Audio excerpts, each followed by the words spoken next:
avec Acte 10, 44 à 48.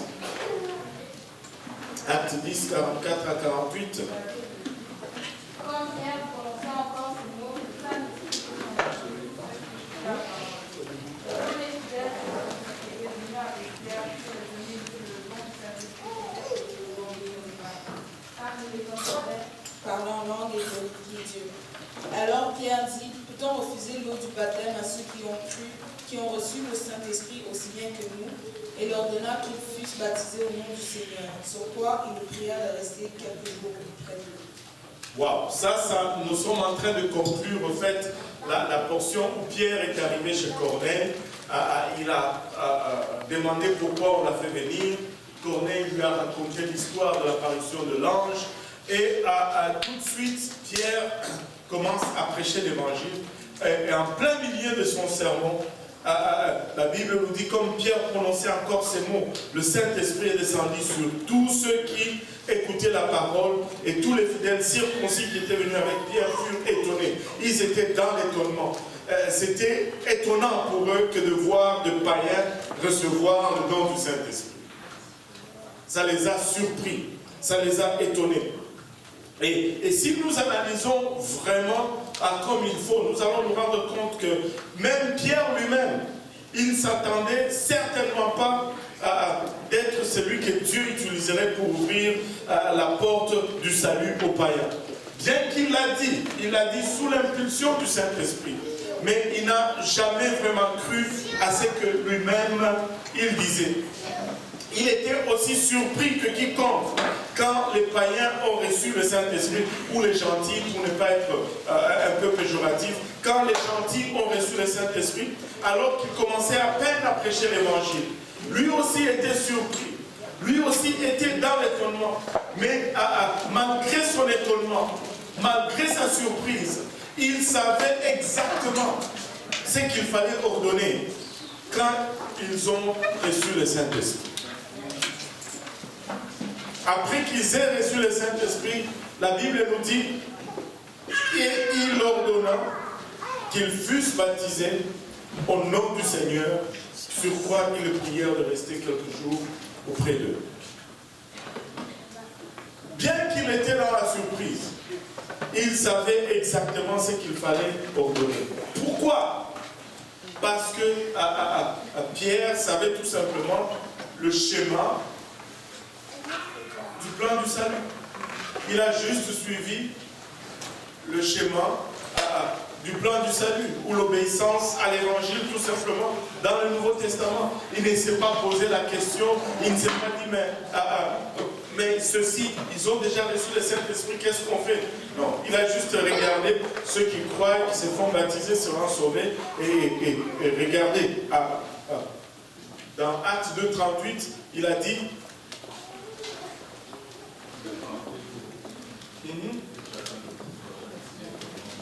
oui, plus fort, dis-le dans le micro. La Bible dit, Pierre leur dit, repentez-vous et que chacun de vous soit baptisé au nom de Jésus-Christ pour le pardon de vos péchés, et vous recevrez le don du Saint-Esprit. Alléluia. Pierre a regardé tout simplement les schémas de l'obéissance à l'évangile, et il a juste coché, ils ont fait ça, il manque ça. Point final. Il n'y avait pas de mais si, mais ça, non. Juste regarder qu'est-ce qui est prescrit, qu'est-ce qui est complété, et exiger ce qui manque. Aussi simple que ça. Tu sais, comme par exemple, quand tu vas appliquer pour la citoyenneté canadienne ou pour la résidence permanente, on va te dire apporter 2 photos, apporter le formulaire rempli, apporter une photocopie de ton passeport. S'il manque la photocopie de ton passeport, ils ne vont pas dire, oh, parce que ton formulaire est bien rempli, alors on peut te... Non, on va te dire de compléter. Juste obéir au processus. Point final. Je ne sais pas si c'est clair. Obéir au processus en grec, c'est obéir au processus. Mais malheureusement, l'une des choses à laquelle Pierre s'attendait probablement, était l'opposition des croyants juifs vis-à-vis ces nations païennes qui expérimentaient maintenant la nouvelle naissance. Pierre s'attendait à ce que là où il va, ça va causer problème. Il savait que, oui, l'Esprit me dit d'aller, oui, j'ai eu la vision, oui, les gens sont venus, mais ça là, c'est du trouble. Malheureusement, il était sûr et convaincu de cela. Parce que les Juifs ne croyaient tout simplement pas que Dieu pouvait réellement faire une telle chose. C'était un peu trop loin. Regardez Actes chapitre 11, versets 1 à 3. Là, c'est après que Pierre ait fini avec Corneille. Là, il est de retour. Les apôtres et les frères qui étaient dans la Judée apprirent que les païens avaient aussi reçu la parole de Dieu. Et lorsque Pierre fut monté à Jérusalem, les fidèles circoncis lui adressèrent des reproches en disant « Tu es entré chez des incirconcis et tu as mangé avec eux. » Pierre se mit à leur exposer. Attends. Il dit, les apôtres et les frères qui étaient dans la Judée apprirent que les païens avaient aussi reçu la parole de Dieu. Ils ont appris que les païens ont reçu la parole de Dieu. Ils ont appris que les païens ont reçu la parole de Dieu. Mais comme conséquence, ils ont adressé des reproches à Pierre. Et leur reproche, c'était pourquoi tu es entré chez les incirconcis et pourquoi tu as mangé avec eux. Au lieu de se réjouir que les païens avaient aussi reçu, ces hommes étaient en colère contre Pierre, sous prétexte qu'il n'avait pas respecté la tradition. Il a violé la loi juive en ce qui concerne manger certains aliments.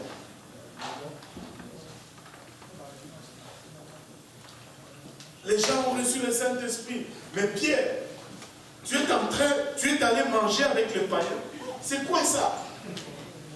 Waouh! Vous savez, au fait, il n'y a rien de mal avec une tradition. On peut avoir de bonnes traditions. Alors, il n'y a rien de mal avec la tradition. Mais du temps qu'elle n'entrave pas l'œuvre de l'Esprit ou la parole de Dieu, c'est correct. Amen. Du temps qu'elle n'est pas contraire à la parole de Dieu, c'est correct. Tu peux retourner dans nos traditions, dans nos cultures, il y a des bonnes traditions. Allô? Oui. Il y a de bonnes traditions dans nos cultures. Par exemple, dans ma culture, tu ne mets pas les mains dans les poches. Tu ne te promènes pas comme ça. Surtout pas devant les gens. Qui ont connu cette tradition? Alléluia. Ben voilà. Tu ne peux pas. Jusqu'à présent, moi j'ai de la difficulté avec cela. Des fois je vais prier et puis je commence à devenir un peu canadianisé. Des fois je vais être en train de prier et là je vais ressortir, je vais réagir. À cause de ma tradition, ça n'entrave pas la parole de Dieu, mais c'est correct, ça démontre le respect. Quand je suis devant un dignitaire, je me tiens droit, je ne mets pas mes mains dans mes poches. C'est bon. Ça ne m'empêche pas de prier, c'est bon. Mais quand une tradition entrave la parole de Dieu, il faut tout simplement la mettre à la poubelle. Amen. Et regardez, on va faire une longue lecture ici, Marc 7, 1 à 16, et puis on va regarder 2-3 petites choses. Je vais peut-être le lire et puis arrêter de temps en temps écrasés. Regardez ce qui suit ici. Les pharisiens et quelques scribes venus de Jérusalem s'assemblèrent auprès de Jésus. Virent quelques-uns de ces scribes prendre leur repas avec des mains impures, c'est-à-dire non lavées. Or, les pharisiens et tous les juifs ne mangent pas sans s'être lavés soigneusement les mains, conformément à la tradition des anciens. C'est bon que de se laver les mains avant de manger, n'est-ce pas? Et quand ils reviennent de la place publique, ils ne mangent qu'après s'être purifiés. Ils ont encore beaucoup d'autres observances traditionnelles, comme le lavage de coupes et des cruches et des vases, des reins. Les pharisiens, les scribes lui demandèrent pourquoi les disciples ne suivent-ils pas la tradition des anciens, mais prennent-ils leur repas avec des mains impures? C'est la loi nous dit, il faut nous laver les mains. Mais pourquoi tes disciples, eux, ils ne se lavent pas les mains? Oh, ils mangent. Et Jésus leur répondit, hypocrite. Il avait une façon de commencer ses réponses. C'est sûr que nous ne nous permettons pas de commencer comme lui parce que nous ne sommes pas Jésus. Voilà. Il ne faut pas commencer comme lui, parce que tu ne peux pas. Lui, après avoir dit hypocrite, il disait au mort, lève-toi, et le mort s'est levé. Donc son hypocrite était absorbé. Mais toi, tu dis hypocrite, mais après, tu dis, et puis, bon, si ça n'arrive pas, tu es dans le trouble, donc, sois gentil. Hein? Mets les atouts de ton côté. Alléluia. Et hypocrite. Ésaïe a bien prophétisé sur vous, ainsi qu'il est écrit, ce peuple m'honore de lèvres, mais son cœur est éloigné de moi. C'est en vain qu'ils m'honorent en donnant des préceptes qui ont des commandements d'hommes. Vous abandonnez le commandement de Dieu et vous observez la tradition des hommes. Il leur dit encore, vous anéantissez fort bien le commandement de Dieu pour garder votre tradition. Car Moïse a dit, honore ton père et ta mère, et celui qui maudira son père ou sa mère sera puni de mort. Mais vous, vous dites, si un homme dit à son père ou à sa mère, c'est dont j'aurais pu t'assister, et corban, c'est-à-dire une offrande à Dieu, vous ne le laissez plus rien faire pour son père ou pour sa mère. En fait, il est en train de dire, tu prends l'excuse que tu dois honorer Dieu pour ne pas aider ton père et ta mère. Ça, l'homme est maître dans l'art de chercher des excuses. Et quand tu as le désir de faire, tu vas toujours faire et Dieu va faire que tu arrives à faire. Mais quand tu n'as pas le désir de faire, là, toutes les excuses deviennent bonnes. Jésus n'est pas en train de dire, prends l'offrande de Dieu et donne à ton Père.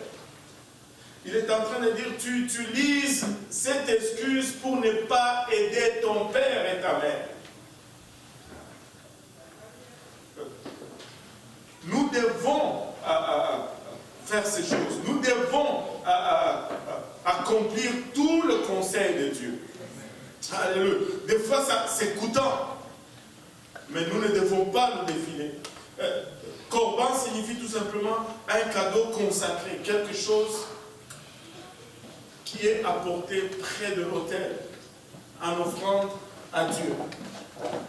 Il dit, vous ne laissez plus rien faire pour son père ou sa mère, annulant ainsi la parole de Dieu par votre tradition que vous avez établie, et vous faites beaucoup d'autres choses semblables. Ensuite, ayant de nouveau appelé la foule à lui, il lui dit, écoutez-moi tous et comprenez. Il n'est hors de l'homme rien qui entrant en lui puisse le souiller. Mais ce qui sort de l'homme, c'est ce qui le souille. Si quelqu'un a des oreilles pour entendre, qu'il entende. Jésus n'est pas en train de dire ici, Tu sais, on va mettre les deux en parallèle pour qu'on puisse comprendre, parce que je vois beaucoup de points d'interrogation sur les têtes. Jésus n'a jamais dit, si ton père te demande, prends ce que tu as comme offrande, et puis va donner à ton père, et c'est correct. Ce n'est pas ce qu'il a dit. Tout comme il n'a pas dit, tu peux manger le main sale, c'est correct. Jésus n'est pas en train de faire la promotion de manger sans se laver les mains, en fait. Il n'a pas dit que c'était correct de manger le main sale. Il maintient que se laver les mains, c'est correct. Mais en faire un sujet de ciel ou de l'enfer, c'est un mensonge, un prétexte. Parce que tu ne peux pas t'accrocher sur cela lorsque tu n'as pas vraiment respecté ce qui est la loi de Dieu. Amen. Jésus n'est pas en train de dire, se laver les mains, se manger sans se laver les mains, c'est correct. Non. Tout comme il n'est pas en train de dire, prendre son offrande pour aider son père, c'est correct. Non. Il est en train de dire, utiliser le prétexte de l'offrande pour ne pas aider ses parents. C'est incorrect. De toute façon, pourquoi est-ce que tu ne vas pas aider tes parents?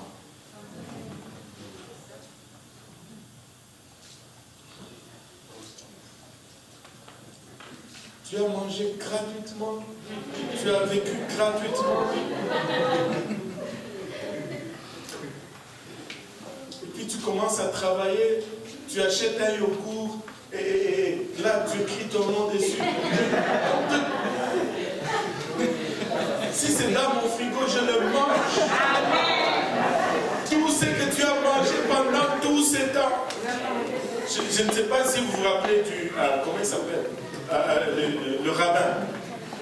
Il dit un jour, il rentre à la maison, il y a de la crème glacée dans le frigo. Il prend la crème glacée, il mange. Et puis sa fille qui rentre, non papa, ça c'est ma crème glacée. Il dit, quoi? Ta crème glacée?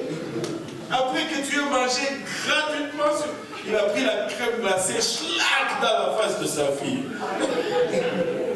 Tu as mangé gratuitement toutes ces années, tu as dormi gratuitement, on t'a habillé gratuitement. Ton argent? Quel ton argent? Tu veux qu'on calcule? On peut calculer. Hein? Aïe, aïe, aïe. Aïe. Et ton père et ta mère, c'est ton père et ta mère. Sois content d'aider ton père et ta mère. Oh, c'est... Alléluia. Corban, c'est un cadeau qui... Tu sais, n'aie pas peur de te sacrifier pour aider tes parents. N'aie pas peur de te priver pour aider tes parents. C'est une chose noble. C'est une chose très noble. Et je vous dis, il faut le faire pendant qu'ils sont encore vivants. Parce qu'un jour, ils meurent. Et tu commences à regarder en arrière tous ces temps que tu aurais pu faire ceci, tu aurais pu faire cela, et tu ne peux plus rien faire. Et il n'y a rien d'aussi triste que cela. Pendant qu'ils sont vivants, aide-le. Rends tes parents contents. Donne-leur du plaisir. Prends ton père, ta mère, s'ils sont là, amène-le au restaurant un jour. N'attends pas un jour d'anniversaire ou quoi que ce soit. N'importe quel jour est correct. Faites juste plaisir. Je ne sais pas pourquoi je n'arrive pas à te bloquer de là, mais des fois nous nous privons de bénédictions parce que nous voulons garder. Écoutez, la main qui donne est toujours au-dessus de la main qui reçoit. Tu ne seras jamais à manque lorsque tu donnes. Jamais. Prends soin de tes parents. Prends soin de tes parents. Chéris-le. Les jours sont comptés, je vous dis. Les jours sont comptés. Alléluia. Corban veut dire un cadeau consacré, quelque chose proche de l'autel, près de l'autel. Regardez, ce cadeau qui est proche de l'autel, pour qu'il arrive près de l'autel, tu as dû amener ce cadeau près de l'autel. Mais le cadeau t'amène proche de l'autel. Mais tu n'es pas concerné vraiment par la signification de l'autel. Ce n'est pas juste une question d'être proche de l'autel, mais il faut reconnaître la raison de l'autel. L'autel invoque le sacrifice. La tradition rend souvent la parole de Dieu sans effet parce que ta confiance est vraiment dans autre chose que la parole de Dieu. On ne peut pas placer notre confiance ailleurs que dans la parole de Dieu. Regardez Actes 11, versets 4 à 14. Si Actes 11, 13 à 14. 4 à 14. 4 à 14. Pierre se mit à leur exposer d'une manière suivie ce qui s'était passé. Il dit, j'étais dans la ville de Joppé et pendant que je priais, je tombais en extase et j'eus une vision. Un objet semblable à une grande nappe attachée par les 4 coins descendait du ciel et vint jusqu'à moi. Les regards fixés sur cette nappe, j'examinais et je vis les 4 paîtres de la terre, les bêtes sauvages, les reptiles et les oiseaux du ciel. Et j'entendis une voix qui me disait, lève-toi Pierre, tue et mange. Mais je dis non Seigneur, car jamais rien de souillé ni d'impur n'est entré dans ma bouche.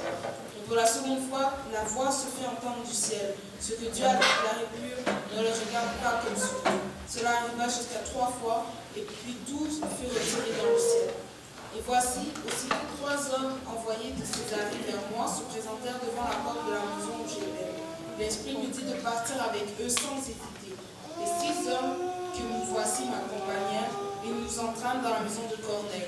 Cet homme nous raconta comment il avait vu dans sa maison l'ange se présenter à lui et disant, envoie à Joppé et faire venir Simon surnommé Pierre, qui te dira des choses par lesquelles tu seras sauvé, toi, toute ta maison. Waouh! Regardez un peu la défense de Pierre ici. Pierre ne se lance pas dans une argumentation théologique.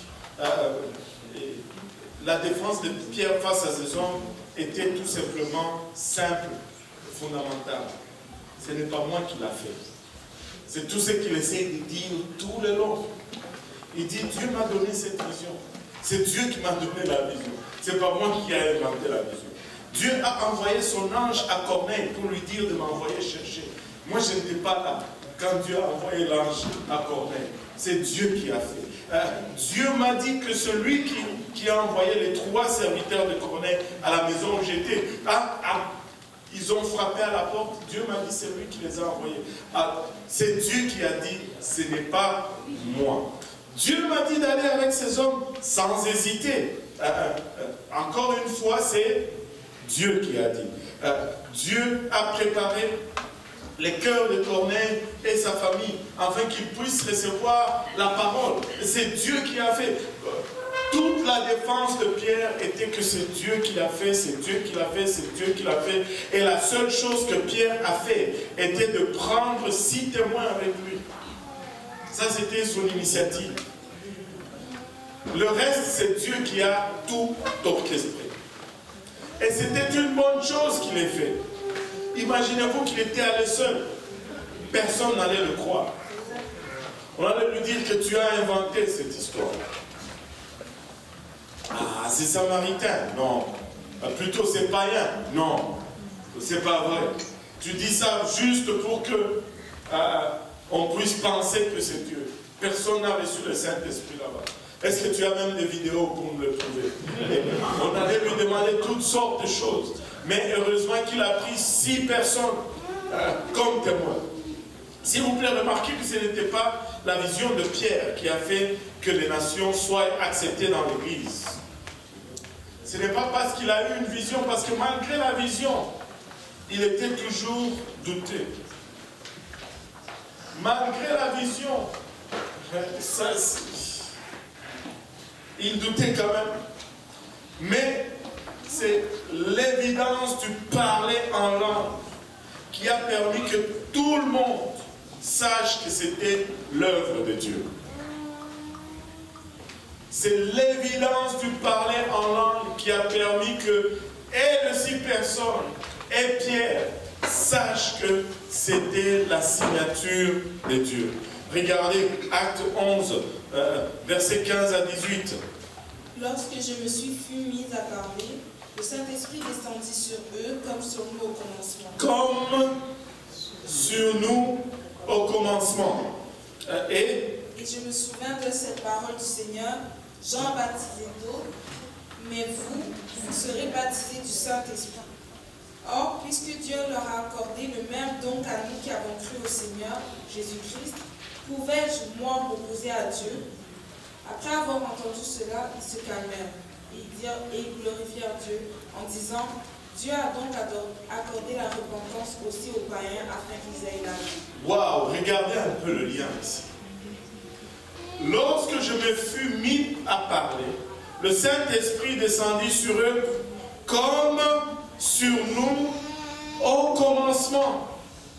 Mais comment est-ce que c'était sur eux au commencement? Au commencement, c'était sur eux dans Actes 2, 4, et ils furent tous remplis du Saint-Esprit et se mirent à parler en d'autres langues selon que l'Esprit leur donnait de s'exprimer. Mais regardez maintenant la réaction même de la foule. Après qu'ils ont su que les païens ont reçu aussi le Saint-Esprit, comme eux au commencement, c'est-à-dire avec l'évidence de parler en langue, ils se sont calmés parce qu'ils savent que le parler en langue, c'est un acte de Dieu et non un acte de l'homme. Et ils se sont réjouis parce qu'ils disent Dieu a accordé la repentance aussi aux païens. Alléluia. Regardez maintenant l'autre lien. Don du Saint-Esprit.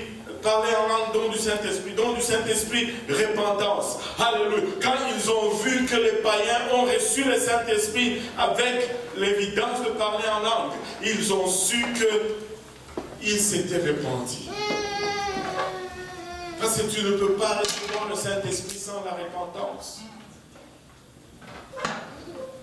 Comme sur nous au début. Et je me souviens de cette parole du Seigneur. Acte 1, 5, 8. Il s'est souvenu de cette parole du Seigneur. Qu'est-ce que le Seigneur avait dit? Acte 1, 5 à 8. Car Jean a baptisé d'eau, mais vous, dans peu de jours, vous serez baptisés du Saint-Esprit. Alors les apôtres réunis lui demandèrent, Seigneur, et c'est en ce temps que tu rétabliras le royaume d'Israël? Il leur répondit, ce n'est pas à vous de connaître le temps ou le moment que le Père a fixé de sa propre autorité. Maintenant, regardez ce que Pierre s'est souvenu. Mais vous recevrez une puissance, le Saint-Esprit survenant sur vous, et vous serez mes témoins à Jérusalem, dans la Judée, dans la Samarie et jusqu'aux extrémités de la terre. Finalement, ça fait un cercle complet et Pierre dit, mais non, on devait prêcher jusqu'aux extrémités de la terre. Voilà, c'est en train d'arriver là, malgré leur réticence et leur hésitation. Jésus avait dû leur rappeler que il n'était pas le centre de la question. Regardez, il n'est pas question de nous. Il est plutôt question de l'œuvre. L'œuvre est toujours plus grande que nous. La mission est toujours plus grande que quiconque d'entre nous. Et Jésus était en train de leur dire dans Acte 1, 5, 8, il n'est pas question de vous. Cela n'est pas question de vous. Mais ils avaient quand même fait de leur expérience du Saint-Esprit une question personnelle, c'est-à-dire centrée sur eux. C'était une affaire de juifs, tout simplement. Dieu leur avait donné le même don, comme il a fait pour nous, Pierre leur dit. Dieu leur a donné le même don, comme il a fait pour nous, c'est-à-dire parler en langue. On les a entendus parler en langue comme nous avions parlé en langue. Et il pose cette question à laquelle personne ne pouvait s'opposer. Qui suis-je donc pour que je m'oppose à Dieu? Qui suis-je pour que je m'oppose à Dieu? Après avoir vu tout ceci, vous voyez bien la main de Dieu. Moi, je ne peux pas m'opposer à cela. Ainsi, le premier païen sont entrés dans l'Église. Écoutez, jusque récemment, dans le dernier siècle, les chrétiens disaient que le parler en langue était diabolique, le parler en langue était optionnel. Écoutez, sans le parler en langue, nous, les païens, on ne serait jamais acceptés dans l'Église. On serait encore considérés comme ceux du dehors.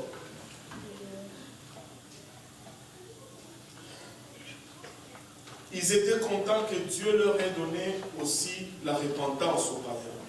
La repentance est toujours la première étape vers la vie.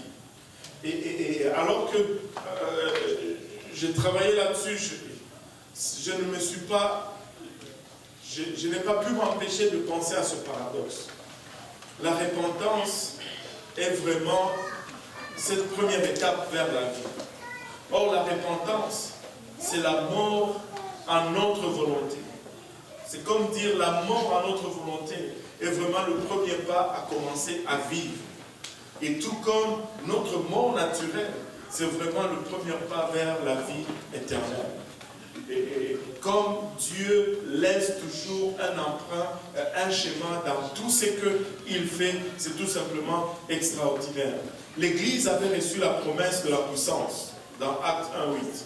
Le Saint-Esprit a été donné principalement pour les habilités, c'est-à-dire leur donner la puissance pour plutôt produire un effort d'évangélisation expansive qui aurait impacté toutes les villes et leurs régions de la Judée, et puis s'élargir pour inclure aussi la Samarie, qui était une société intraculturelle, parce que les Samaritains étaient mi-juifs, mi-païens, et finalement une présence mondiale, incluant tous les païens, toutes les nations.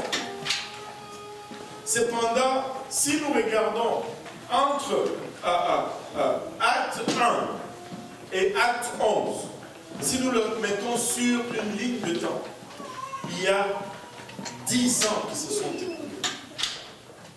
Donc, depuis la réception du Saint-Esprit, jusqu'à ce que Corneille rentre dans l'Église, 10 ans se sont passés.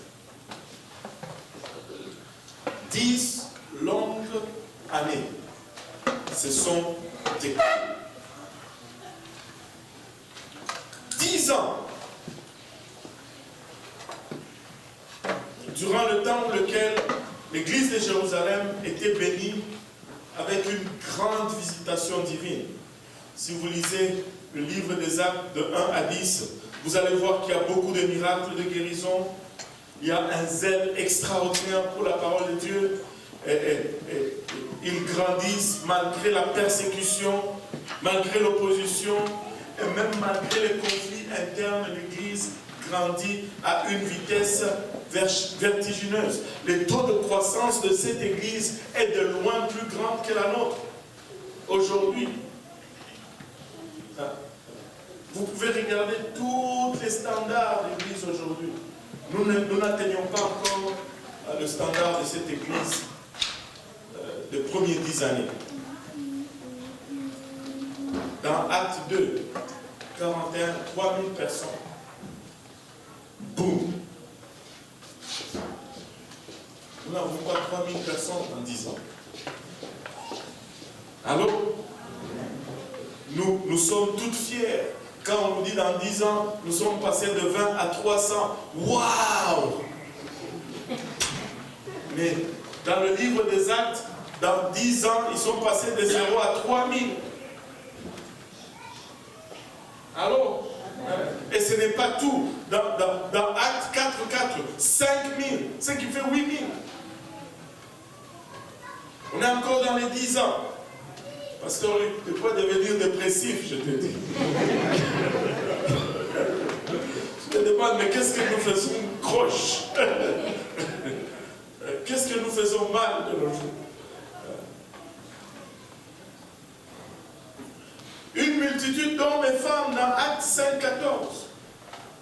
et même une grande compagnie de sacrificateurs juifs dans Actes 6, verset 7. Si nous pouvions voir toute une compagnie de catholiques qui deviennent pentecôtistes dans le 10 ans, c'était un exploit. Amen. Mais tout cela est arrivé tout simplement à Jérusalem. Et c'est ça le problème. 10 ans de temps, ils sont restés à Jérusalem. Malgré le réveil, ils sont restés à Jérusalem. Malgré le miracle, ils sont restés à Jérusalem. Malgré le zèle, ils sont restés à Jérusalem. Et certainement, Jérusalem appréciait les grandes bénédictions du Seigneur au cours de la première décennie de l'Église. Et beaucoup d'âmes, beaucoup d'âmes au sein de ces murs sont parvenus au salut pendant ce laps de temps. On ne peut pas leur enlever ce crédit-là. Mais qu'en est-il du 99,9% de restants de la terre? Il n'y avait pas que Jérusalem sur la terre. Amen. Et les autres cultures, et les autres peuples, qu'en est-il d'eux? Dieu leur avait demandé spécifiquement d'atteindre ces gens-là. Amen. Toutes ces questions nous demandent de répondre à une question similaire à notre temps. Amen. Combien de bénédictions que l'Église doit-elle recevoir avant qu'elle ne soit prête à remplir pleinement la grande commission donnée par le Seigneur Jésus-Christ? Combien est-ce que nous devons avoir pour commencer à aller? Combien est-ce que nous devons accumuler pour dire que, bon, là nous sommes à l'aise, nous devons sortir maintenant évangéliser? Et ceci aussi bien sur le point de vue collectif comme Église que sur le point de vue personnel comme chrétien. Un des frères m'a partagé ceci, que ces derniers temps, nous avons prêché sur le diable qui vient sous forme de mini-jupe et blonde aux yeux bleus et 36, 24, 36, je ne sais plus c'est quoi le chiffre correct, mais grand, brun et blablabla, mais le diable vient différemment maintenant. Maintenant, il vient sous forme de 25 $ de l'heure le soir et les fins de semaine.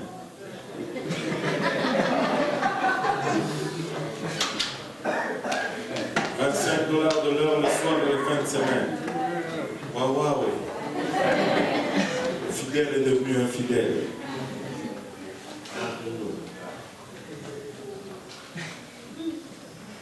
Aide-nous, Seigneur. Aide-nous, Seigneur. Un des grands dangers quand nous transitons d'une petite congrégation. Écoutez bien, peuple de Dieu. Nous sommes à ce point-là, nous, comme Église, maintenant. Quand nous faisons cette transition d'une petite congrégation à un mouvement ou d'un mouvement ou d'un groupe en difficulté, à une entité plus grande et prospère, et nous avons tendance à perdre notre focus et même notre dépendance à l'égard du pouvoir de Dieu. Nous commençons à organiser plus. Nous commençons à nous appuyer sur notre habilité de faire ou d'organiser. Et nous, une fois, lorsque nous étions petits, la seule chose qui nous motivait, c'était que Dieu est capable. Mais maintenant, notre discours change. Nous regardons, nous disons, nous sommes capables. Laissez-moi vous dire, nous restons toujours incapables et Dieu est toujours le seul capable. Nous devons dépendre de la puissance de Dieu jour après jour, peu importe notre état. Quand nous passons de cette étape de petite congrégation à une grande congrégation, nous devenons centrés sur nous-mêmes au lieu de rester centrés sur Dieu. plus dépendant de programmes humains que de principes bibliques. Les principes bibliques commencent à être débattus. Des choses auxquelles on adhérait facilement commencent à être remises en question pour la convenance de la foi.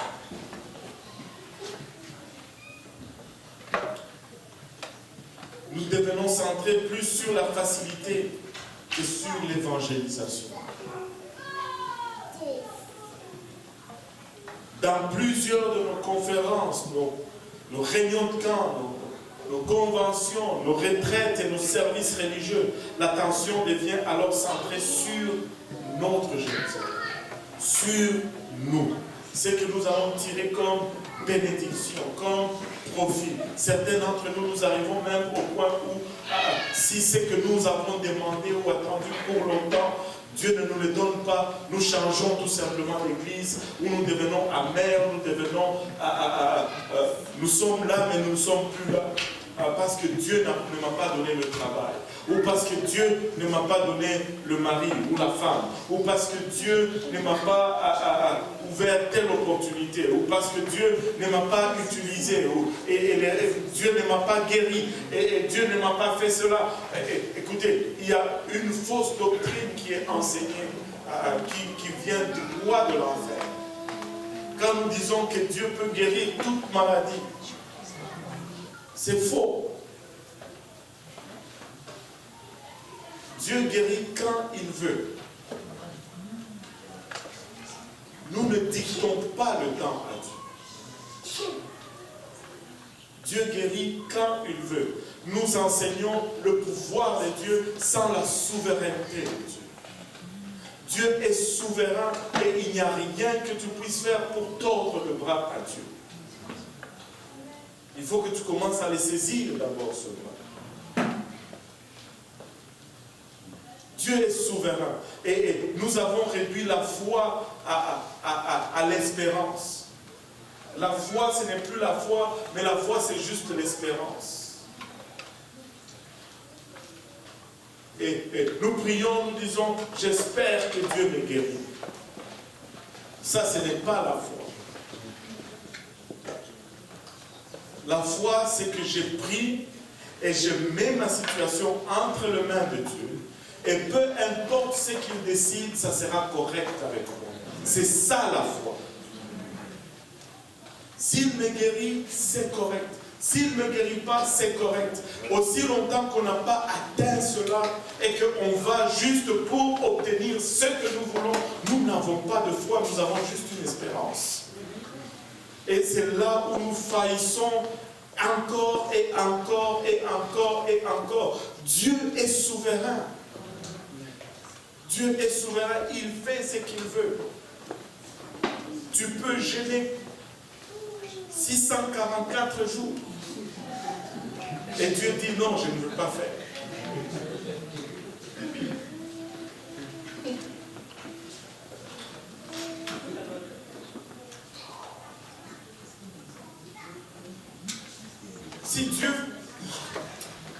S'il était juste question de cette soi-disant foi que nous confessons, personne, tous les gens de l'Ancien Testament seraient encore vivants aujourd'hui. Mais oui, chaque fois que quelqu'un mourait, on le ressusciterait.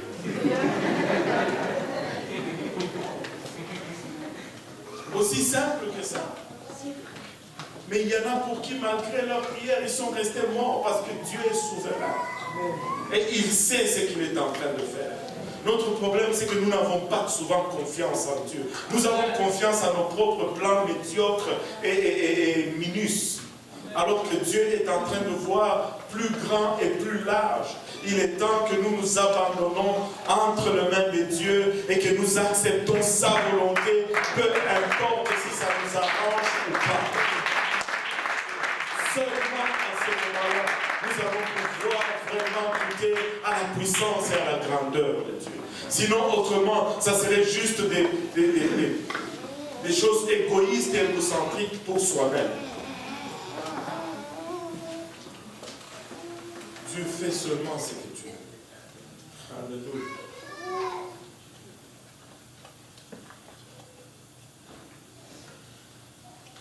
Dans nos conventions, nous tombons facilement dans ce piège-là.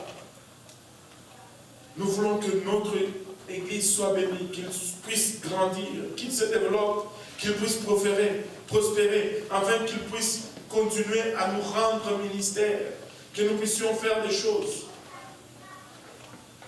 Nous avons reçu le pouvoir, et tout le monde dise le pouvoir. Le pouvoir. Il y a une première promesse dans Acte 1:8. C'est le pouvoir. Vous recevrez une puissance. Ça, c'est la première promesse. Mais Acte 8 ne finit pas là. Il y a une deuxième promesse. Mais nous ne devenons pas toujours des témoins. Ça, c'est la deuxième promesse dans Acte 8. Vous recevrez une puissance et vous deviendrez mes témoins. Deux choses. Nous aspirons toujours à la première, mais nous négligeons toujours la deuxième. Et laissez-moi vous dire que la deuxième promesse est plus importante que la première.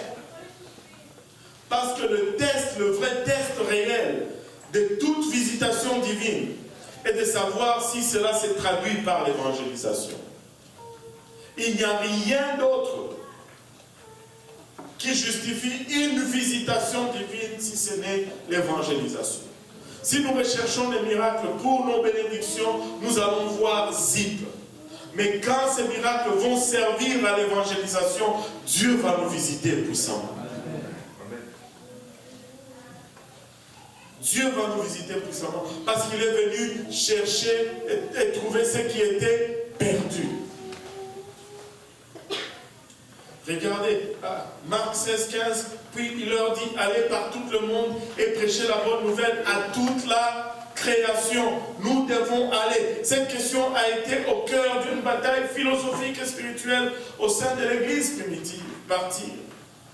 Ils ont commencé dans l'obéissance à Acte 1:8, mais ont arrêté trop tôt. Ils n'ont pas obéi à la deuxième partie de la promesse. Ils voulaient atteindre Jérusalem parmi les leurs, mais ils ne voulaient vraiment pas aller aux extrémités de la terre. Ils ne voulaient même pas aller en Samarie. Ils ne voulaient pas sortir de la Judée, tout simplement. Et pour cela, l'église de Jérusalem avait besoin d'un bouleversement total dans sa pensée. Il voulait que Dieu restaure le royaume d'Israël, Acte 1:6, afin qu'il puisse siéger à Jérusalem et que les nations viennent vers eux. Qu'Israël retourne dans sa gloire, où elle était le centre de la terre. Vous savez, comme aujourd'hui, tout le monde veut venir en Amérique du Nord. Pourquoi? Parce que ce sont là les nations qui prospèrent. Mais eux ne voulaient pas quitter leur zone de confort pour aller vers les nations comme Dieu leur avait demandé. Luc 14, verset 23 nous dit ceci. Luc 14, 23 dit, et le maître dit au serviteur, va dans le chemin et le long des haies. Va dans le chemin et le long des haies. Et ceux que tu trouveras, contrains-les d'entrer, afin que ma maison soit remplie. Ne reste pas dans ma maison et en invitant les gens à venir, va dans le chemin, va dehors. Du temps que l'Église commence à regarder à l'intérieur, nous avons un problème. Nous commençons à nous voir trop souvent. Nous commençons à voir les défauts de tous les uns les autres. Écoutez, ces défauts ont été là depuis le commencement. Et ils seront là pour certains jusqu'à la fin. Juste pour voir si vraiment tu es rempli du Saint-Esprit.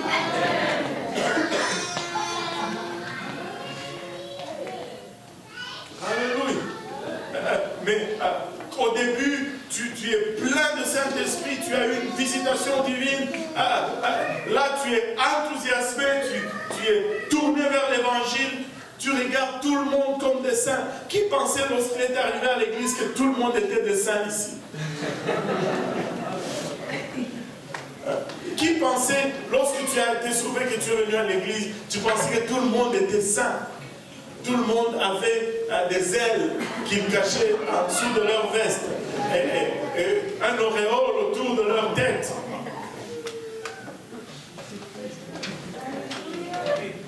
Gloire à Dieu, frère. Gloire à Dieu, ma soeur. Alléluia. Et plus le temps passe, plus tu réalises que ce ne sont pas des ailes qui sont en dessous de leur veston, mais c'est des petites cornes.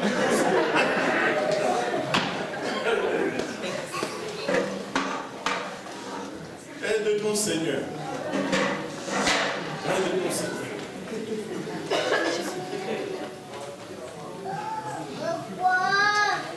Mais quand l'Église est tournée vers l'intérieur, elle se détruit, elle perd le temps. Une Église doit être toujours tournée vers l'extérieur. Toujours. Toujours. Occupée à prendre dehors, à mener à l'intérieur. Toujours. Alléluia. Maintenant, le désir apparemment naturel de beaucoup de chrétiens, de rester dans les limites, bon, j'allais dire chaudes, bien qu'il fait froid, on va dire confortable, hein, de l'Église, n'est pas la volonté de Dieu. Au contraire, Dieu veut nous conduire, même nous pousser à l'extérieur de nos quatre murs pour devenir des témoins dans le monde. Et les statistiques montrent qu'il y a une tendance presque universelle de chrétiens à se déconnecter des personnes non sauvées. Le plus longtemps qu'ils sont autour de l'Église, le plus ils vont se déconnecter des personnes non sauvées. Mais ce n'est pas là la façon de Jésus ou Paul.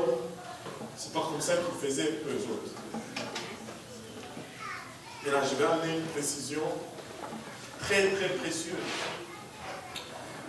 La Bible ne dit pas, ou les études ne disent pas que tu dois maintenant garder cet ancien ami païen, tu gardes cet ancien ami encore et encore, il ne se convertit pas, il te cause des troubles, mais tu lui dis, je dois rester en contact avec lui parce que je dois rester en contact avec les non-croyants. Il n'est pas le seul non-croyant sur la face de la terre.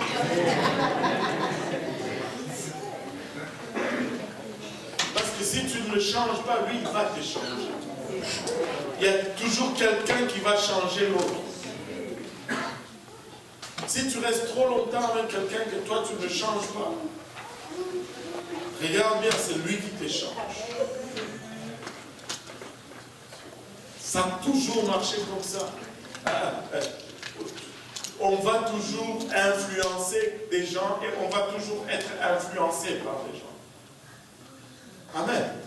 Maintenant, il y a plein de non-croyants. Plein. La Bible ne nous dit pas de garder les mêmes. La Bible nous dit d'être constamment en contact. Si nous gardons les mêmes, nous n'avons jamais gagné d'autres personnes au Seigneur. Et ce n'est pas ça le but. Et si nous n'entrons pas en contact avec d'autres personnes, éventuellement, nous allons finir de gagner ceux qui sont autour. Et puis, on va dire, bon, c'est fini. Moi, j'avais 4 amis. Je les ai gagnés au Seigneur, puis ma vie est finie. Bon, c'est correct. Et là, je m'assois. C'est fini. Non. C'est-à-dire que quand je suis dans l'église, écoute, je dois aller travailler dans le monde. Là, au milieu de mon travail, je dois connecter avec des gens qui ne sont pas sauvés et leur apporter l'évangile. Dans le bus, dans le métro, je ne me dis pas, celui-ci, il a l'air trop incroyant, je ne veux pas m'approcher de lui. Non. Non.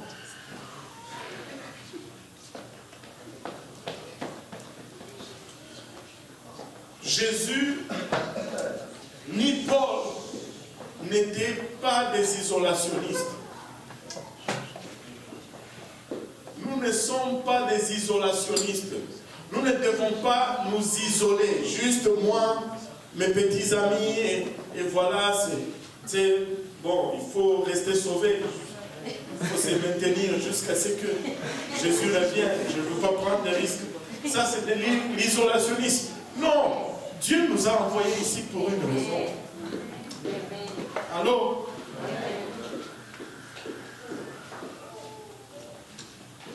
Nous devons impacter notre environnement. Nous devons impacter la culture autour de nous avec l'évangile. Pas seulement notre culture, mais la culture autour de nous. Et je l'ai dit le dimanche, je vais le redire encore, je ne sais plus si c'est le dimanche ou c'est l'autre mercredi que je l'ai dit. Dieu ne nous a pas envoyés ici pour gagner seulement des Africains.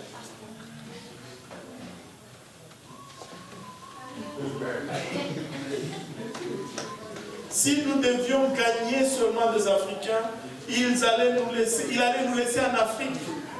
On allait être plus rentable. Parce qu'il y en a beaucoup plus. Nous faisons vraiment comme l'église de Jérusalem. Attendez, vous allez être surpris de ce que je vais dire tout à l'heure. Je vais juste avancer un peu dans les notes. Regardez, Matthieu 11, verset 19. Le Fils de l'homme est venu mangeant et buvant, et ils disent, c'est un mangeur et un buveur, un ami des publicains et des gens de mauvaise vie. Mais la sagesse a été justifiée par ses œuvres. C'est-à-dire, Jésus ne se tenait pas avec les païens pour aller au bar et devenir comme eux. Alléluia. Ses œuvres le justifiaient parce que ceux qui le côtoyaient devenaient comme lui et non lui devenait comme ceux qu'il côtoyait. Regardez comme Pierre nous le dit, 1 Corinthiens 9, 22, plutôt Paul. Paul nous dit, j'ai été faible avec les faibles, afin de gagner les faibles. Et je me suis fait tout à tous, afin d'en sauver de toute manière quelques-uns. Alléluia. Paul est en train de nous dire, avec les Québécois, j'étais Québécois. Avec les Camerounais, j'étais Camerounais. Avec les Zambiens, j'étais Zambien. Avec les Haïtiens, j'étais Haïtien. Parce que mon but, c'était vraiment de les gagner à Dieu, peu importe la façon que je les gagnais.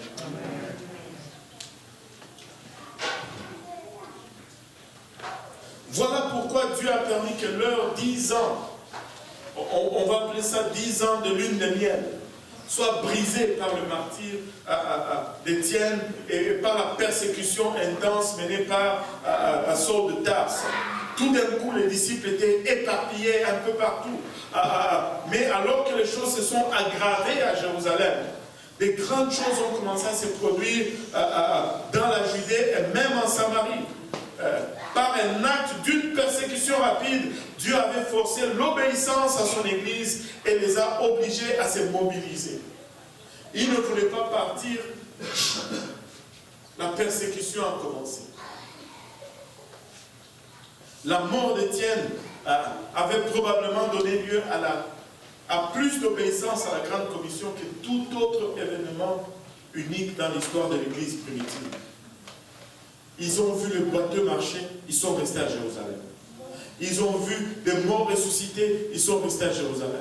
Mais quand Étienne a été lapidé, tout le monde a commencé à fuir Jérusalem. Et cette mort a été aussi un facteur très important dans la conversion de Paul, de Saul qui est devenu Paul. Regardez Actes 8, 1. Saul avait approuvé le meurtre d'Étienne. Il eut ce jour-là une grande persécution contre l'église de Jérusalem. Et tous, excepté les apôtres, se dispersèrent dans le contrée de la Judée et de la Samarie. Waouh! Dieu n'est pas principalement engagé au succès des ministères. Dieu n'est pas intéressé que ton ministère ait du succès. Ça, ce n'est pas le plan de Dieu. C'est tellement égal à Dieu. Dieu n'est pas intéressé à avoir une grande église. Ce n'est pas là le désir de Dieu. Dieu est principalement intéressé dans la grande commission, c'est-à-dire l'évangile être prêché et les âmes se repentir. C'est ce que Dieu recherche. Et c'est dans cela que Dieu est investi. Ainsi, si nous n'allons pas, comme Marc 16,15, si nous n'allons pas aller, Dieu n'a que deux alternatives. Soit la persécution, pour nous chasser, nous pousser à aller, ou la substitution, de trouver quelqu'un d'autre qui ira bien volontiers. Bien volontiers. Maintenant, regardez ceci. Ce n'est pas que l'église de Jérusalem avait renié la grande commission. Non. ce n'est pas qu'elle était devenue une église qui a rejeté la sanctification ou l'unicité de Dieu. Non, c'est juste qu'elle semblait vouloir rester dans son confort. Quand il y avait quelque chose qui faisait bouger les choses, elle n'arrivait pas à gérer les gens qui avaient des grandes visions ou qui bouleversaient les choses. En fait. Ainsi, Dieu a d'abord utilisé la persécution premièrement. Il y a eu quelques résultats, mais par la suite, ils ont continué à résister et il a utilisé autre chose. Et voici le récit. Regardez Acte 11, versets 19 à 21. La Bible dit, ceux qui avaient été dispersés par la persécution sont venus à l'occasion d'Étienne, allèrent jusqu'en Phénicie. Ils allaient jusqu'en Phénicie, c'est-à-dire au Liban. Dans l'île de Chypre et à Antioche, annonçant la parole seulement aux Juifs. Annonçant la parole seulement aux Juifs. Les Africains qui sortent d'Afrique et ils annoncent la parole seulement aux Africains. Oh, je veux dire, ils ont été dispersés de Jérusalem et ils annonçaient la parole seulement aux Juifs.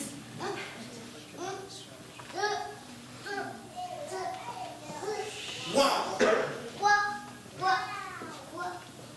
Waouh! Chassés de Jérusalem, ils vont dans tous ces pays, mais ils recherchent seulement ceux qui leur ressemblent. Maintenant, regardez le verset 20. Il y eut cependant parmi eux quelques hommes de Chypre. Quelques hommes de Chypre Et de Cyrène. Ils n'étaient pas de Jérusalem, ceux-là.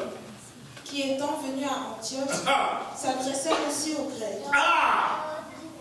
Et leur annoncèrent la bonne nouvelle du Seigneur Jésus. Hey, écoutez, à Antioche, il y avait plus de Grecs que de Juifs.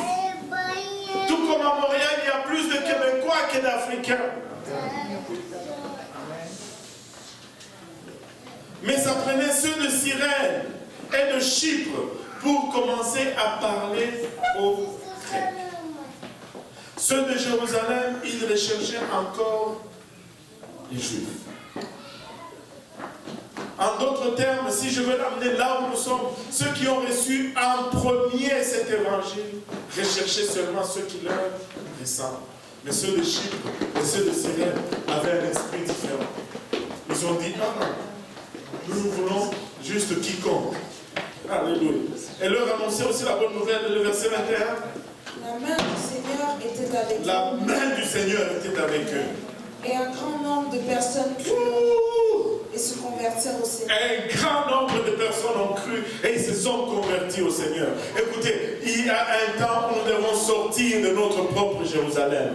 Il y a un temps où nous devons être ceux de Chypre et ceux de Cyrène et non ceux de Jérusalem. Après la persécution, ils ont continué dans la même voie.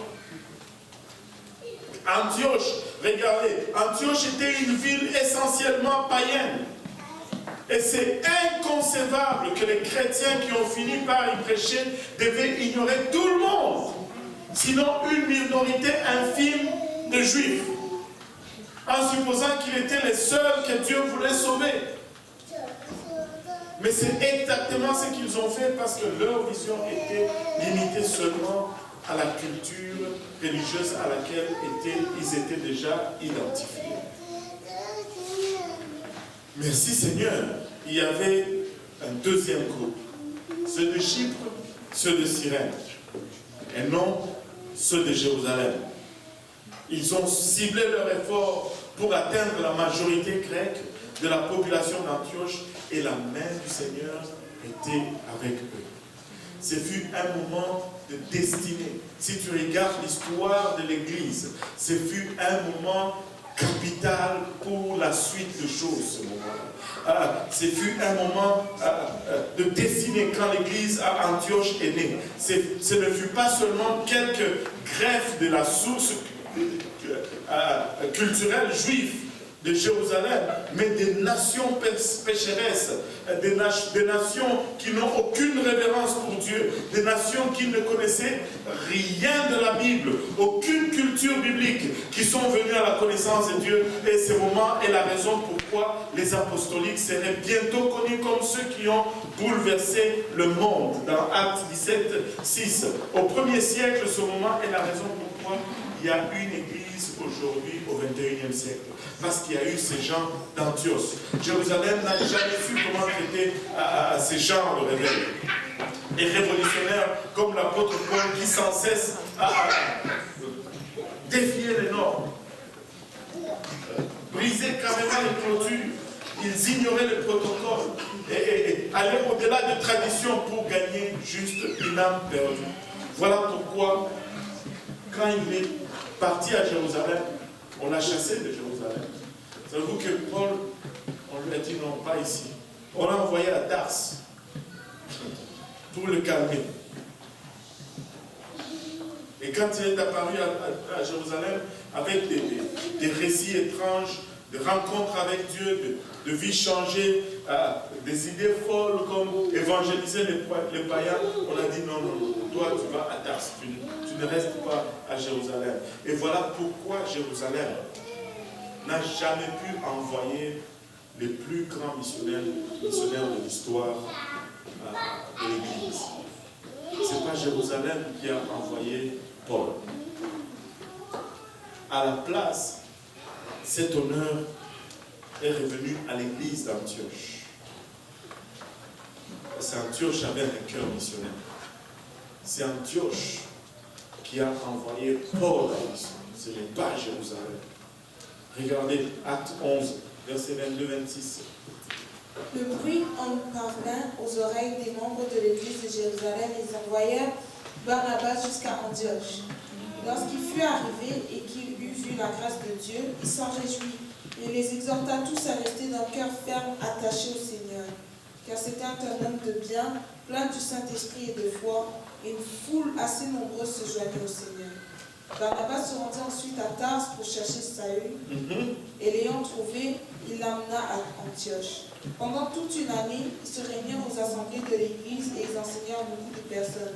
Ce fut à Antioche que, pour la première fois, les disciples furent appelés chrétiens. Pour la première fois, ils ont été appelés chrétiens à Antioche, pas à Jérusalem. À Antioche. Finalement, quand Jérusalem a entendu que, à Antioche, là, ça chauffe, ils ont envoyé Barnabas pour aller voir. Et Barnabas est allé, il a dit, wow, quel réveil, quel réveil. Il a dit, je connais quelqu'un qui va se plaire dans ceci. Il n'est pas retourné à Antioche, il est allé à Tars, là où on a envoyé Paul de Jérusalem. Il va à Tars, il dit, mon gars, j'ai trouvé une place où tu vas vraiment te plaire. Tu aimes même enseigner les études bibliques, viens avec moi ici. Il y en a plein qui veulent des études bibliques. Et Paul est allé là-bas et ils ont commencé à faire vraiment un massacre dans le royaume de l'ennemi, enseignant la parole de Dieu pour un an. Ils ont enseigné au point qu'ils étaient tellement influençables, au point où c'est la première fois qu'on les a appelés chrétiens, c'était à Antioche. Antioche. Antioche. Merci Seigneur pour Barnabas. Qui avait... Vous vous rappelez de Barnabas? Qu'est-ce qu'il avait fait Barnabas? Quelqu'un va m'aider avant ceci.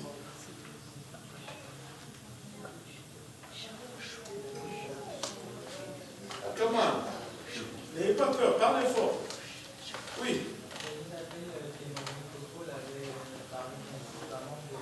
Oui, avant cela. Il avait été choisi pour servir aux tables. Pardon? Il avait été choisi pour servir aux tables avec Étienne, non? Il y a autre chose que je recherche. Non, ça c'est Ananias.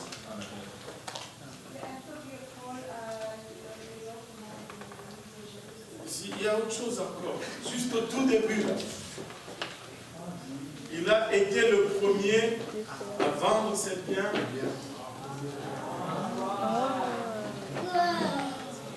Un type de réveil. Il était, pour lui, c'est le réveil. Il était le premier, il a donné, c'est lui qui a donné le ton à tous ceux qui ont donné leur bien à l'Église. C'est lui qui a été l'initiateur de cela. Vous avez oublié? Maintenant, encore une fois, là, il a à nouveau une vision que d'autres n'ont pas vue. Bien qu'il ne soit pas un des dirigeants. Encore une fois, il a contribué à ramener ces païens, à les mettre en contact avec Paul. Et le reste était juste un jeu d'enfant.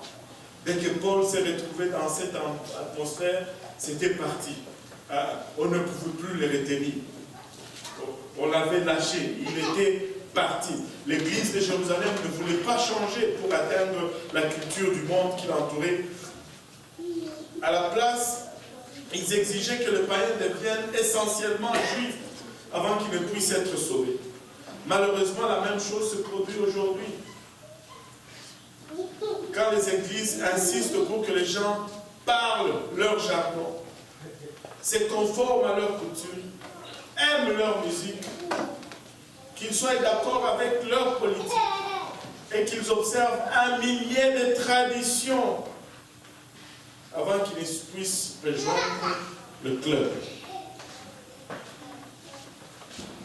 L'église de Jérusalem était richement bénie et doctrinalement saine, mais Dieu avait tourné son attention vers Antioche, parce que Jérusalem ne voulait pas embrasser son commandement de témoigner.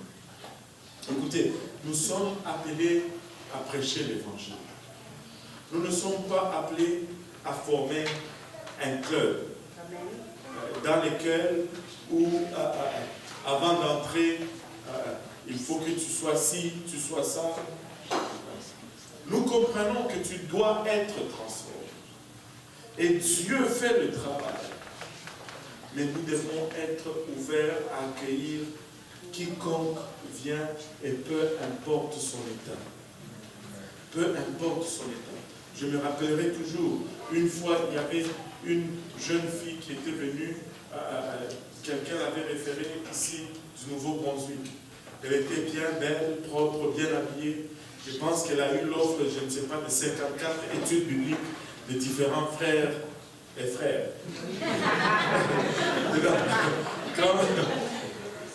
En même temps, je me rappelle toujours, il y avait cet homme qui venait, il sentait la cigarette. Tu vois qu'il passait beaucoup de jours avant de visiter la douche. Mais il n'a pas eu d'études bibliques. Il n'a pas eu d'offre d'études bibliques. Nous ne sommes pas appelés à choisir qui va recevoir l'évangile et qui ne va pas recevoir l'évangile.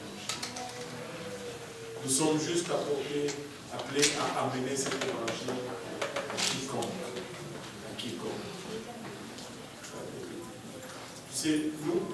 Nous devons être intentionnellement non intentionnels. Parce que là, pour le moment, nous sommes non intentionnellement intentionnels. Je sais que nous ne le faisons pas exprès. Je le sais et je crois que nous ne le faisons pas exprès. Mais sans le faire exprès, nous sommes en train de faire quand même exprès. Mais nous voulons changer l'ordre. Nous voulons faire expressement, mais pas faire exprès. Nous voulons juste nous mettre dans une zone d'inconfort. Juste évangéliser quelqu'un d'une autre couleur. Notre église doit ressembler au Walmart, Jean Coutu, à Maxi. Quand tu vas chez Maxi, tu vois les gens. Nous devons avoir la même proportion de l'église. Là, nous aurions rempli notre mission. D'être non intentionnellement, plutôt non, d'être intentionnellement non intentionnel. D'être intentionnellement non intentionnel.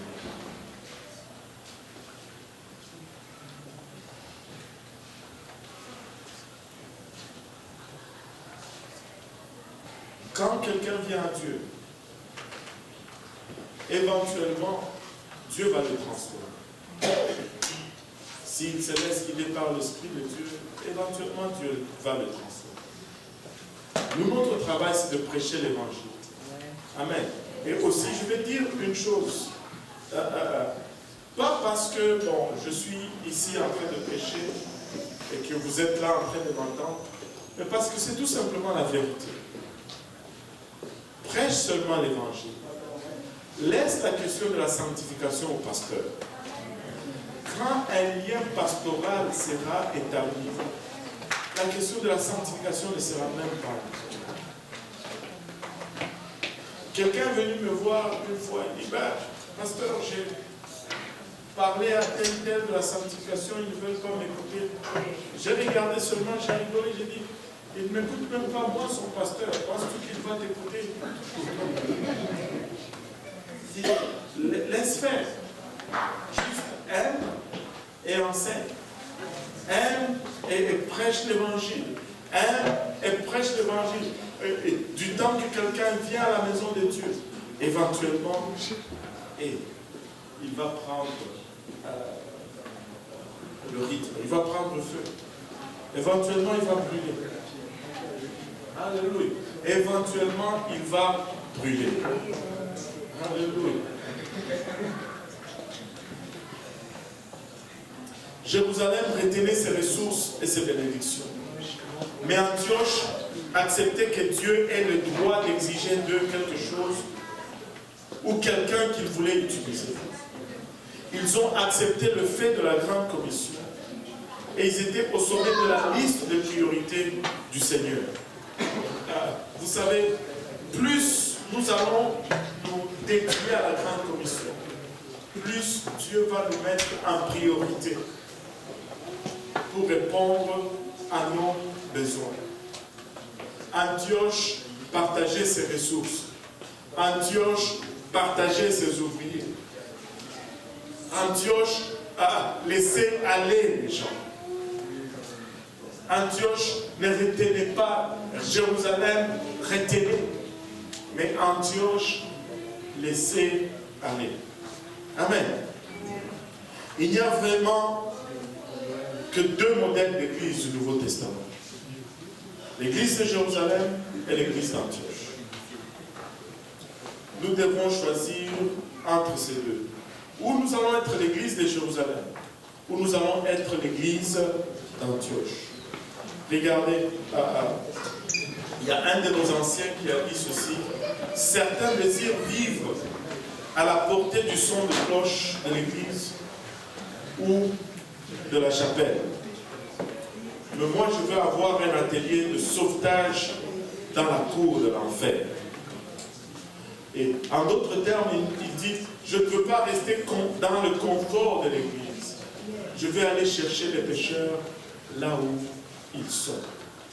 Le plus grand danger est toujours aux périphéries, où l'église rencontre les cultures, où on est toujours au risque d'être influencé.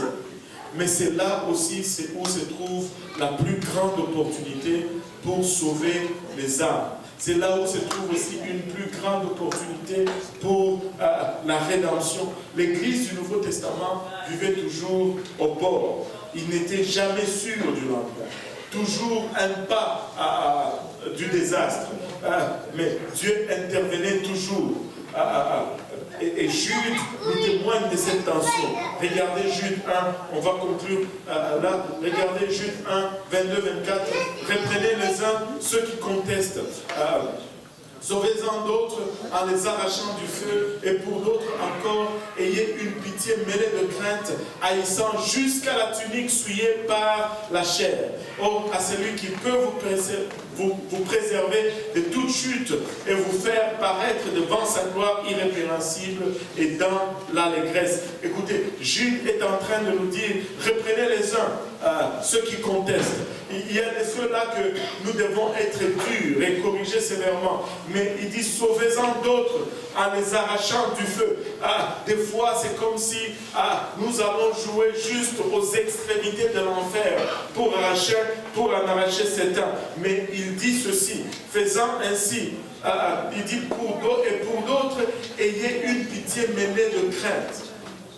Regardez ceci. Ayez une pitié mêlée de crainte, haïssant jusqu'à la tunique souillée par la chair.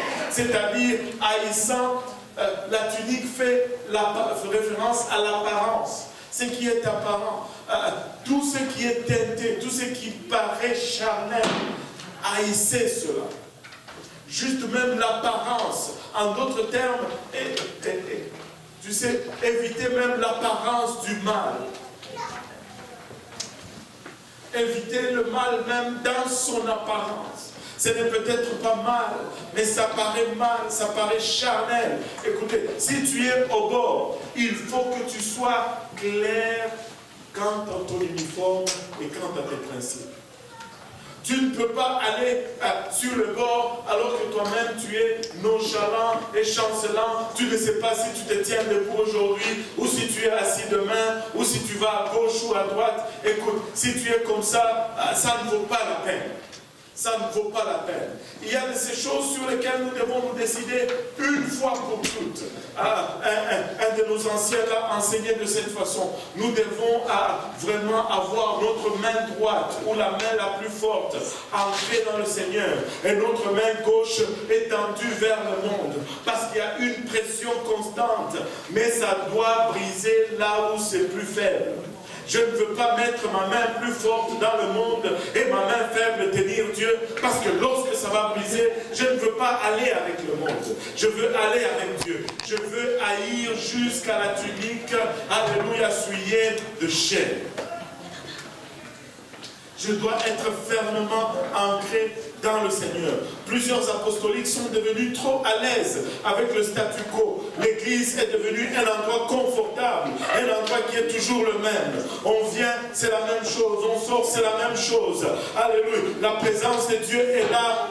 On ne le ressent même plus. Laissez-moi vous dire, Dieu est le même et cette présence est là comme elle était le premier jour que tu es arrivé. Si tu ne veux pas me croire, observe seulement ceux qui viennent à l'église pour la première fois. Alors que nous sommes en train d'adorer et de donner la parole, ils sont en extase et en admiration et dans l'étonnement quant à la présence de Dieu. Mais nous avons été tellement habitués à cette présence.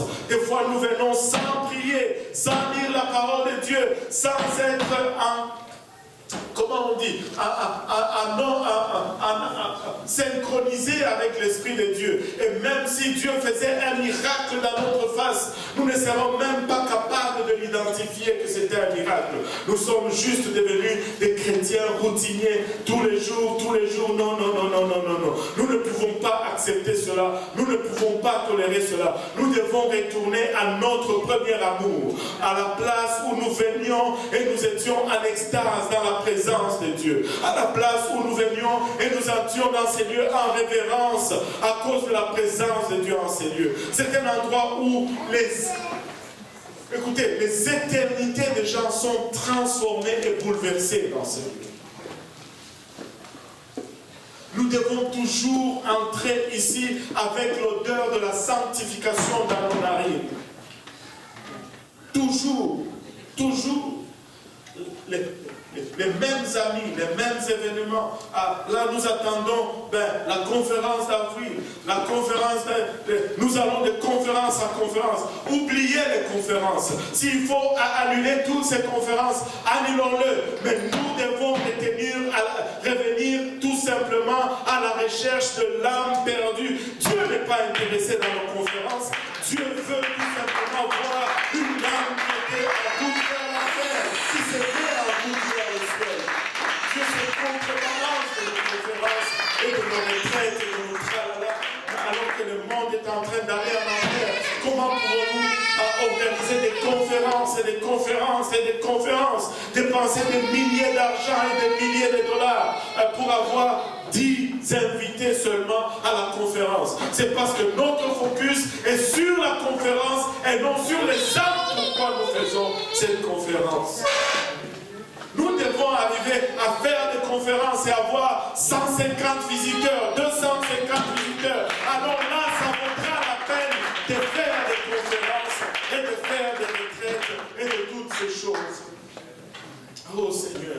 Aide-nous, Seigneur Jésus. Aide-nous, Seigneur Jésus. Nous ne voulons pas juste sombrer dans la routine. Nous ne voulons pas juste devenir une autre grande église. Nous ne voulons pas juste devenir un autre mouvement, un autre groupe. Dieu est intéressé dans les âmes. Dieu est mort pour les âmes perdues et non pour les conférences et les organisations et toutes ces choses. Dieu veut sauver le monde. Il ne nous reste plus 30 ans. Alléluia. Cette mentalité est un affront à Dieu. Il nous a appelés à influencer notre culture avec l'évangile. Vous savez, Antioche a fini par bénir l'église de Jérusalem. Et Antioche tirait toutes les assemblées du 1er siècle à accomplir la grande commission. Nous ne voulons pas être l'église de Jérusalem. Nous voulons être l'église d'Antioche. Nous ne voulons pas être centrés sur les événements. Nous voulons être centrés sur les âmes. Nous ne voulons pas être centrés sur l'organisation. Nous voulons être centrés sur la puissance et la gloire de Dieu. Nous voulons marcher boiteux, mais nous appuyant sur Dieu seulement. Dernier passage. Acte 11, verset à 30, à ce temps-là, les prophètes descendirent de Jérusalem à Antioche. L'un d'eux, nommé Agabus, s'éleva et annonça par l'Esprit qu'il y aurait une grande famine sur toute la terre. Elle arriva en effet sous Claude. Les disciples résolurent d'envoyer, chacun selon ses moyens, un secours aux frères qui habitaient la Judée. Ils le firent parvenir aux anciens par les mains de Barnabas et de Saul. Ce n'est pas Jérusalem qui a envoyé les finances à Antioche. C'est Antioche qui a envoyé les finances à Jérusalem. Qu'est-ce qui s'est passé? Où le feu était tombé entre eux à cause de leur attitude, à cause de leur confort. Dieu a substitué. Je ne veux pas que Dieu me substitue. Dieu ne doit pas me substituer. Nous devons juste nous lever et juste revenir à ce que nous étions une fois. Juste une église centrée sur les âmes. Juste une église centrée sur les études bibliques. Une personne à la fois. Tu entres dans une maison et tu transformes la destinée de cette maison. Une personne à la fois. Tu prends ta charte, c'est peut-être dans un véhicule, lors de la pause au travail, c'est peut-être dans une salle, alléluia, de repos dans le travail. Mais cette parole doit être partagée. Nous ne pouvons pas être centrés sur nous-mêmes. Quand nous serons arrivés là-bas, Dieu ne va pas, ce n'est pas avec nos miracles ou nos bénédictions ou notre travail que nous allons être reconnus.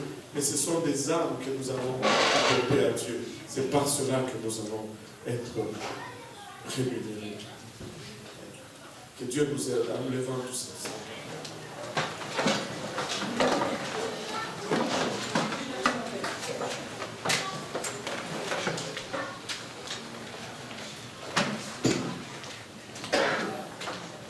Ceux qui vont juste laisser le terre pour aller voir. Parler sincèrement d'où nous sommes de la part du Seigneur. Laissez-moi vous dire, tu n'as pas perdu ton amour, ton premier amour. Tu l'as tout simplement laissé à l'arrière. Tu sais exactement où il se trouve et tu peux y retourner. Et rechercher ce premier amour que tu avais avec Christ. Le battement de ton cœur était une âme perdue et non le fonctionnement ou le non-fonctionnement de l'Église. Seigneur, aide-moi à retourner. C'est à quoi tu nous as appelés, Seigneur. Aide-moi, Seigneur, à revenir.